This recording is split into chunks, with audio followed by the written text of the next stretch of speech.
sampaikan bahwa KKP telah mengambil satu posisi, ya, yaitu menerjemahkan arahan Presiden Laut Masa Depan Bangsa, ya. Arahan Presiden adalah Laut Masa Depan Bangsa, dan kemudian Ibu Menteri menerjemahkan menjadi 3 tahapan.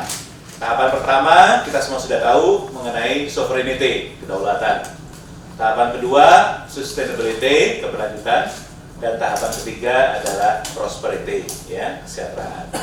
Nah, Anda sudah menyaksikan apa perkembangan selama ini, ya, selama 2 tahun lebih dari Ibu memimpin KKP, dan kita juga lihat ada banyak kapal-kapal asing yang pergi dari Indonesia dan seterusnya, dan akhirnya berdampak yang saya laporkan minggu lalu. Pelabuhan-pelabuhan perikanan kita sudah memberikan laporan rutin tiap pagi, ikan sudah mulai banyak datang, gitu ya, ukurannya juga semakin besar-besar, harganya semakin baik, sehingga memang peluang untuk produksi perikanan kita akan naik. Ya, saya sudah sampaikan targetnya tahun ini, kalau kemarin kita targetkan 6,8 juta, maka saya sebenarnya berharap tahun ini kita bisa tembus ke angka 7,8 juta ton, ya. Nah, kemudian dari situ kita melihat juga bagaimana dengan kapasitas nelayan. Nelayan kita ada totalnya jumlahnya 2,7 juta, ya, dengan sekitar 625.000 perahu. 625.000 perahu. Di atas 30 JT kurang lebih 4.000 kapal, ya. Dan kemudian yang peluang markdown yang masih belum kita ukur, yang akan berpindah ke atas 30 JT itu kurang lebih sekitar 8.000. Jadi saya masih punya stok kapal-kapal di atas 30 JT yang sekarang beroperasi dan masih markdown, itu masih antrian, ya, ada sekitar 8.000 yang secara bertahap akan kita pindahkan ke izin pusat. Nah, di luar itu ada 625.000. Nah, 625.000 total kapal ini, perahu ini, 300.000 tidak bermesin, ya. 300 ribuan tidak bermesin dan sisanya bermesin, motor tempel, gitu ya. Kemudian ketinting, kemudian ada motor luar, motor dalam, dan seterusnya. Totalnya sampai 300 ribu. Nah, tugas kami sekarang ini harus merevitalisasi armada kapal ini. Dan sebetulnya program ini sudah cukup lama, mulai 2010, ya. Kita ada program Inkamina, Anda sudah masih ingat, ya, Inkamina. Total terbangun Inkamina 878 kapal selama hampir 4 tahun, 2010-2014, ya. Nah, kemudian ada Mina Maritim, ya. Nah, ini dia. Slow ya. Nah, ini Inkamina, ya, Inkamina. Jadi 2010-2014 kapal yang terbangun 878. Ada yang kita bangun dengan APBN, yang didaerahkan namanya TP, tugas perbantuan. Jadi anggaran APBN, tetapi pembangunannya dilakukan oleh daerah. Itu 441 unit. Kemudian ada yang dana transfer ke daerah dalam bentuk PHK, yaitu 437 unit. Ini situasinya. Ya, penerimanya adalah kelompok usaha bersama KUB dan seterusnya. Dari sini kita melihat kapal-kapal ini banyak yang bagus, banyak yang berhasil dan seterusnya, tapi ada juga yang kita tahan. Misalkan ada perizinan, kurang modal, dan sebagainya. Nanti saya akan jelaskan satu-satu. Kemudian Mina Maritim tahun 2015 kita membangun 155 kapal. Itu komposisinya kira-kira, ya. Ada yang pusat 30 unit, ada yang tugas perbantuan, ada yang di bawah 30 JT, ada yang di atas 30 JT. Kemudian 2016 ini yang sekarang kita sudah laksanakan. Sebagian sudah selesai, sebagian sudah terdistribusi, ya, dan sudah mulai beroperasi dan seterusnya. Ini kira-kira komposisi kerja kita selama 2010 sampai 2016. Nah, tahun ini kita akan kerjakan, tahun 2017 akan mengadakan kapal lagi, jumlahnya 1068, ya. Nah, tentu saja sebagai bagian dari pemerintah kita belajar dari pengalaman, gitu ya. Inkamina apa kekuatannya, kelebihannya, apa kelemahannya, dan seterusnya. Kita pelajari semuanya. Mina Maritim bagaimana, ya, kemudian bantuan sarana perikanan, penangkapan ikan tahun ini bagaimana, dan seterusnya, ya. Metodenya juga macam-macam, yang ada yang pernah lelang umum, ya, ada yang pakai katalog. Jadi sebetulnya kita ini sudah punya banyak kesempatan untuk untuk mencoba melakukan yang terbaik gitu ya untuk masyarakat kita. Tetapi saudara sekalian, ternyata banyak hal yang harus kita benahi. Salah satunya adalah kalau kita membangun per tahun itu kira-kira 100 kapal, 150 kapal, ternyata kita mampu. Begitu sudah tembus di atas 500 kapal, ya, 1000 kapal, nah disitulah kita menghadapi persoalan. Apa itu? Yaitu kesiapan galangan kapal kita. Bukan karena mereka tidak mampu membangun kapal, tapi kadang-kadang infrastruktur pendukungnya juga diperlukan. Apa itu? Salah satunya peralatan-peralatan, ya, kemudian suplai bahan baku, suplai mesin, dan seterusnya. Ini perlu waktu untuk belajar. Lanjut. Nah ini kira-kira ya. Jadi total ada 1.787 kapal yang terbangun sampai saat ini, ya. Dan ini sekarang kita review semuanya. Kita lakukan review, mana yang bagus, mana lesson learn yang baik kita pelajari, kita teruskan, mana yang kurang kita perbaiki, dan seterusnya ya. Ini situasi kita selama ini. Tugas kami di DCPT mulai 2017 kita akan mulai membangun semacam standar, ya. Standar kapal Indonesia yang benar itu yang seperti apa? Next. Nah ini ya, tahap 1 Incamina 2010-2014.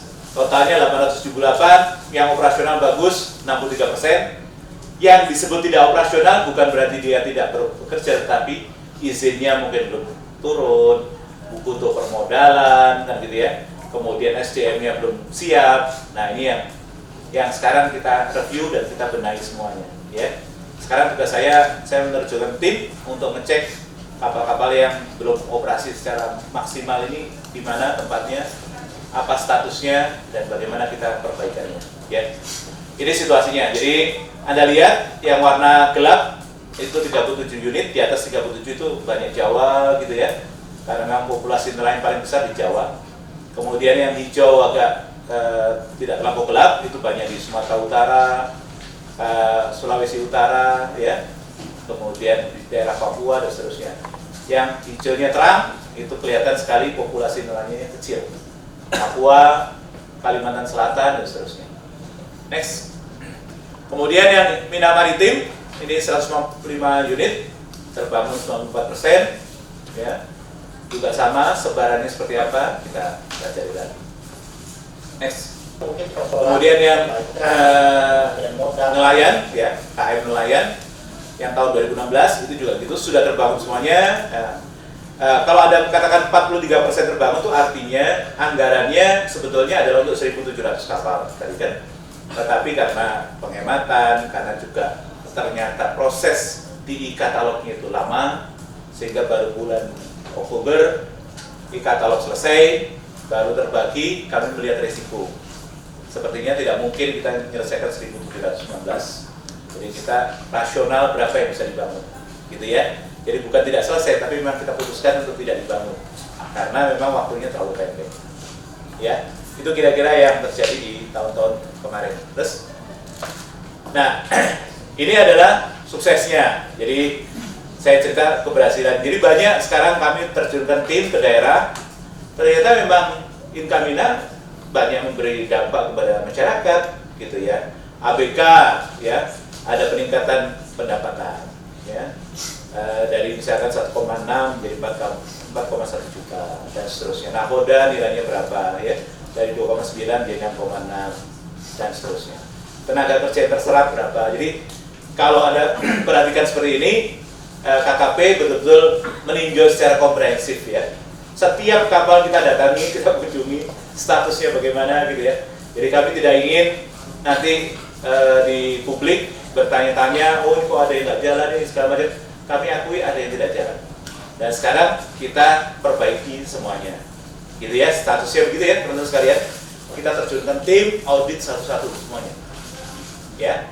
Tetapi kita tidak menutup kemungkinan bahwa sebetulnya ternyata juga banyak yang berhasil. Nah ini sukses story-nya kita laporkan ya. Cerita-cerita ini mungkin bisa nanti juga Pak Agus mungkin ada data beberapa testimoni ya Pak Agus, Bapak sampaikan juga ke teman-teman. Nah ini contohnya ya, jadi ini Mina Maritim, beberapa tangkapannya dia, kapalnya berjalan. Jadi ada cerita-cerita baik lah Meskipun di beberapa titik ada yang memang harus diperbaiki. Cerita-cerita baik ada. Ya, ini dia beberapa hasilnya dan seterusnya. Lanjut. Ini yang kapal 2016, ini yang kita sudah mulai bagi-bagikan. Ya, ini sekarang proses distribusi sekarang terbagi semuanya, bagus. Ya, jadi karena itu tadi bahwa startnya baru Oktober. Kenapa lama? Karena butuh 6 bulan sendiri untuk proses e-katalog di LKPP. Kalau e-katalog itu artinya lelangnya bukan di KKP, tapi lelangnya ada di LKPP. Kita tinggal milih mana kapal yang cocok untuk KKP dan mereka yang sudah menentukan jumlah karangannya. Jadi 754 kapal itu disuplai oleh hampir 60 galang kapal. Nah, ternyata dalam perjalanan juga macam-macam ya ceritanya tentang galang kapal ini. Ya, next. Nanti saya ceritakan. Nah, ini apa persoalan yang utama? Ternyata dokumen kapal. Ya, ini masalah-masalah kita. Perizinan. Kemudian kerusakan dalam arti bukan kerusakan major ya atau utama, tetapi tidak sesuai dengan daerahnya. Jadi nelayan kita ini khas ya, daerah pantai selatan, laut selatan, Jawa itu berbeda dengan Bagan Api, beda dengan Madura, beda dengan Makassar, Bugis, beda dengan Sulawesi Utara. Ya, hampir semuanya punya spesifikasi khusus. Nah, sekarang itu kita temui di lapangan itu, kita temui semua ini persoalan-persoalan ini.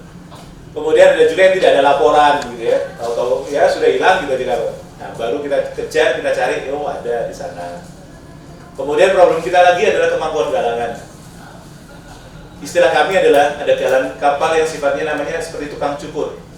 Ya, atau tukang cukur ya. Jadi si ahlinya itu, ahli pembuat kapalnya itu bawa semua peralatan di box gitu. Dia tinggal jalan aja di tempat mana dia berhenti, di situ dia bikin galang kapal. Nah, ini banyak galang kapal kita seperti itu.